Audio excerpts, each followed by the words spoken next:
Welcome to another edition of Issues by Elsie.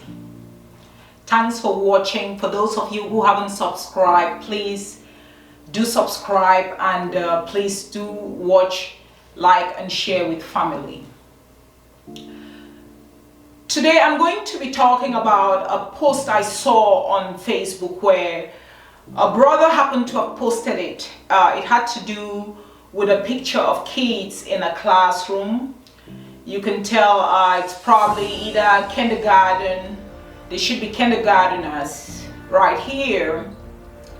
And in the picture, you can find that the big table has all the white kids on there.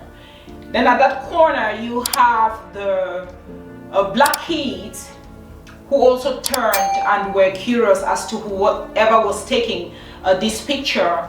Apparently it's their lunch time. They're having lunch or whatever is going on in the class. The teacher on the other hand is faced on the other side, busy doing something. Maybe she's about to share the lunch, or she just cleared off the plates, whatever it is that you can find in they say a picture is worth 1,000 words. And so you can find a circle around the black kids, and you can find that the kids are segregated or separated. And when you watch this picture, the first thing that comes to your mind is racism. The first thing that comes to your mind is the discrimination, which is not often ruled out and shouldn't be ruled out. Like I said, we do not know what is the situation, but we are following or basing our analysis and whatever we are saying from this picture, because a picture is worth 1,000 words.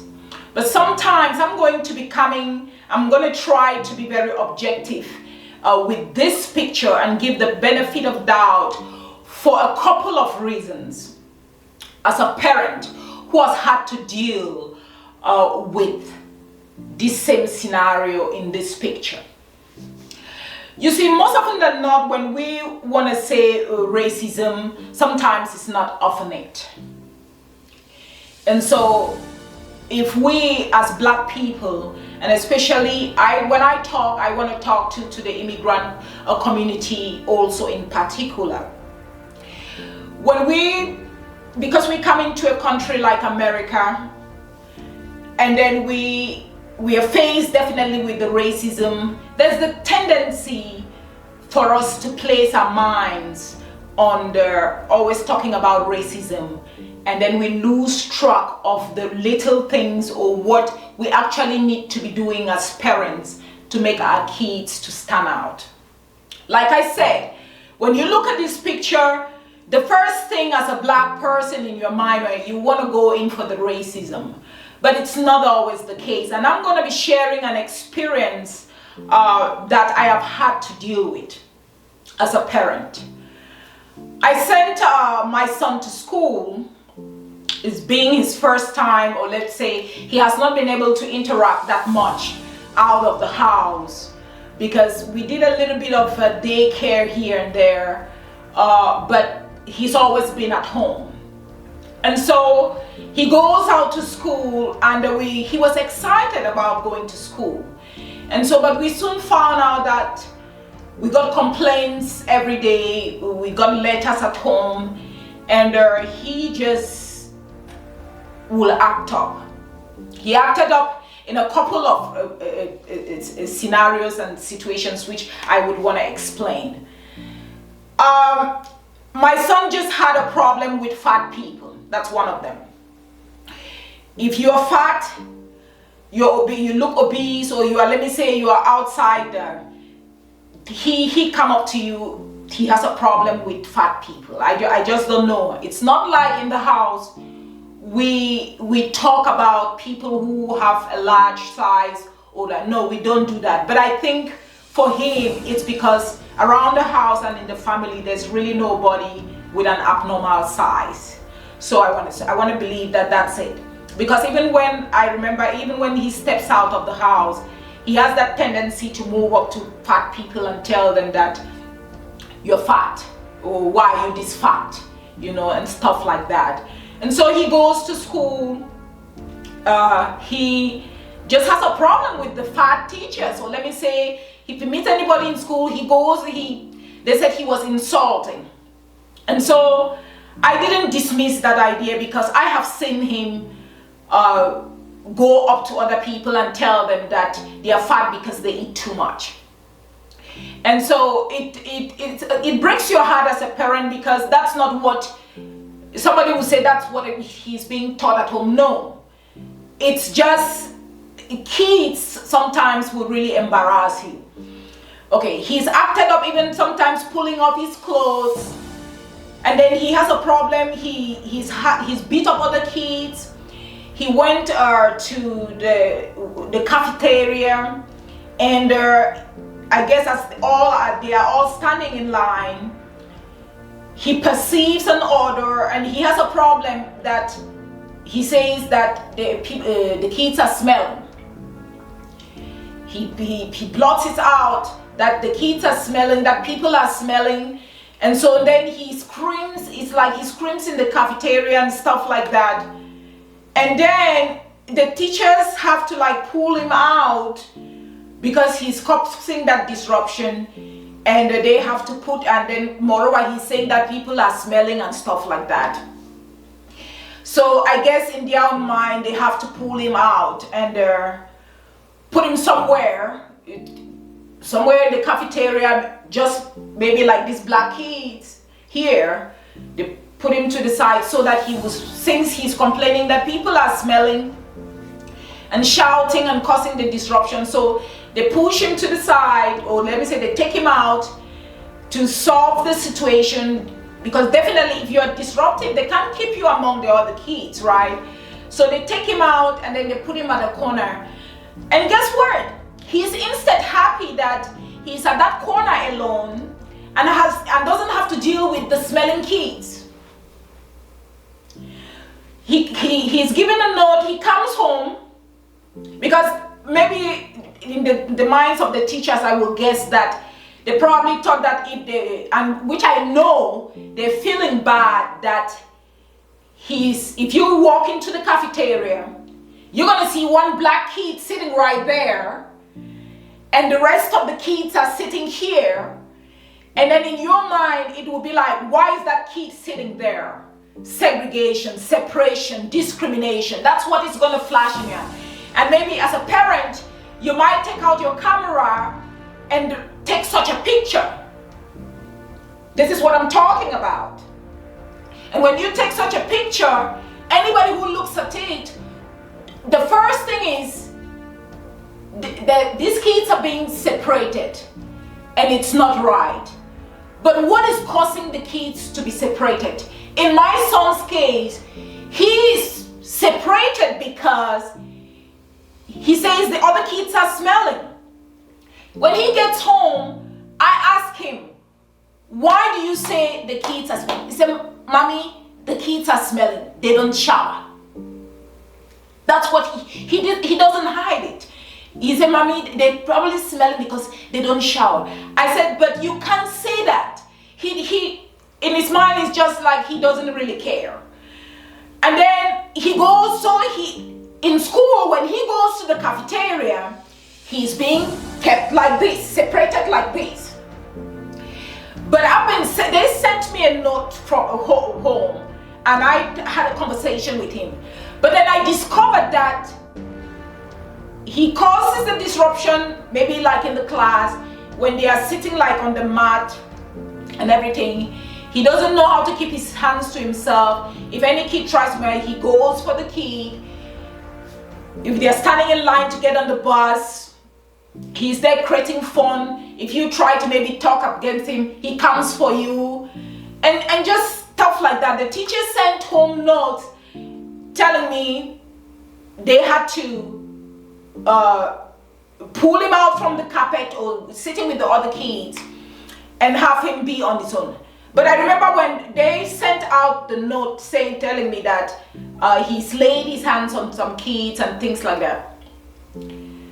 I wrote to the teacher and I told the teacher, I don't want you sending me notes home about him hitting on a kid, because I don't want a lawsuit, right? He's not being taught at home to hit somebody's kid. He shouldn't be hitting on anybody's kid. You don't have to wait for him to hit on a kid, then you send me a letter home. Once he starts being disruptive, pull him out and put him at the corner. I'm very serious. I sent that authorization to school. But guess what? The school still wouldn't want to do it. In today's day and age, the school will not want to do it because they are afraid of pictures like this. They are afraid of pictures like this. So the teacher constantly wrote to me telling me, we just want to let you know so that if you come to school and maybe he will come home and say, oh, I was separated from other kids. I wasn't allowed to sit on the table with other kids to eat my lunch. Just know that this is the situation. And I'm like, no, that's okay. If he is going to be saying people are smelling and he is going to be disruptive of whatever, he doesn't want to sit with the other kids and is causing a havoc. If he has to lay his hands on another child for whatever reason, I need you to pull him out before he lays his hand on the kid. Because I do not want a parent coming for me, because definitely when him as a black kid slaps a white kid, they're all going to be red, right? You don't want to be home and your child is coming home with a red face or whatever. There are times he has come home and he definitely, when I questioned him, he definitely did not provoke. Some other person started it, but he knows how to defend himself per se. Like once you show it or you try to, he will come for you full force and stuff like that. Which we try to tell him, if a kid doesn't behave well or somebody hits you, go to the teacher and stuff like that. But then when you go to what we also notice is that when you go to the teachers, the discipline that is enforced in the school is not what is in the house. Sometimes some of these kids, they come from homes that there's no discipline or maybe over discipline, and then when they get to school, there is no discipline. No discipline in the sense that our black kids need a tough hand if they're gonna succeed. Our black kids, they're standing on the table, they're jumping on the tables, they're jumping off the walls, they're climbing the walls, they're running around the class when everybody is sitting and paying attention and listening to the teacher. They're always doing something because they are hyperactive. That is why when the teachers and the school, the counselors, most parents who are not putting in that effort to watch and to contain them, they place them on medication. They place them on medication so that they can even have them sit like this, just sit on the table, rather than standing up somewhere or shooting stuff or doing things. We will have to be realistic. We will have to be realistic as black people. When I saw this picture, I was like, yeah, that's my son at the corner there. And he has a right, or that's the right place for him because of what he's been doing in class or in school. And if you're not a parent, like I said, if you're not a parent who is involved, you have to be involved. What makes our kids fall off by the wayside as they go through school is the fact that we black parents are, and especially us immigrants, we're not often that involved. We are not often that involved. White parents will if the child is, they're involved. They attend the parents' teachers meetings. They do this. They're there, they're involved. But some of us, we are only working. The teachers will send, the counselors will send home letters many times, and the black parents, these black kids, I'm talking from experience, their parents have probably been told about one or two things that they've been called for a counselor's meeting. But guess what? They probably will not even show up. That's the reality. They will not go for the parents' council meeting. What do you expect the teachers to do? To keeping them amongst the kids that are, and sometimes even it's just they are just comfortable that way.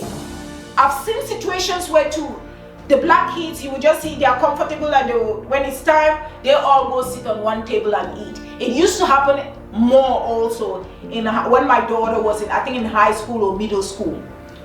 If you got into the cafeteria, you could just find the black kids. Some of them will just go and gather in this table, and then yes.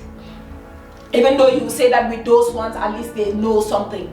We cannot always rule. What I'm saying is, if we are only gonna rule racism, yeah, racism exists, but it's limiting for us as black people, as immigrants in particular. If only we will keep looking, it's racism, rather than look at what we need to do to have our kids succeed out of this system like this. Because they need to learn to be together. Even if they are being separated or whatever, what is causing the separation? How do we use that to their advantage so that they become better people?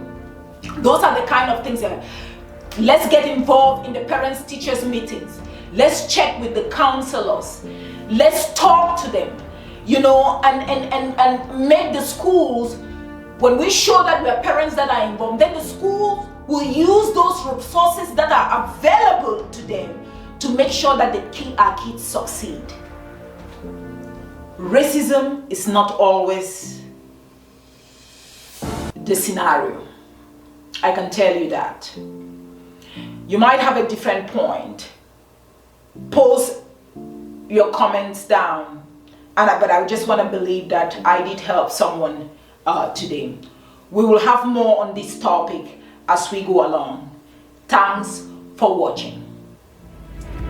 I invite you to keep regular dates with me on my new series of Issues by Elsie on YouTube, Instagram, and Facebook. And thanks for joining me on this journey